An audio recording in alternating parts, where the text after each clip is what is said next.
বন্ধুরা, আজকে একটা নতুন ভিডিও নিয়ে এসেছি। এই যে আমরা নেল আর্ট করি, নেল আর্টের ব্রাশগুলো না এরকম মাঝে করতে করতে এরকম ছড়িয়ে যায় তা সেই জিনিসটাকে কি করে ঠিক করব, তারই একটা ভিডিও নিয়ে আমি চলে এসেছি। দেখো, দেখতেই পাচ্ছ ছড়িয়ে গেছে, অনেকদিন ইউজ করার পরে এরকম ছড়িয়ে যায়।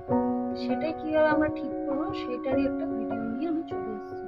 চলো দেরি না করে ভিডিওটা শুরু করা যাক। প্রথমেই নিয়ে নেব আমি উষ্ণ গরম জল। দেখো, আমি উষ্ণ গরম জল নিয়ে নিলাম। নিয়ে নেওয়ার পরে এই যে ব্রাশগুলো আছে না, এই ব্রাশগুলো কিছুক্ষণ এর মধ্যে 5 থেকে 6 মিনিট এরকম ধরে রাখবো।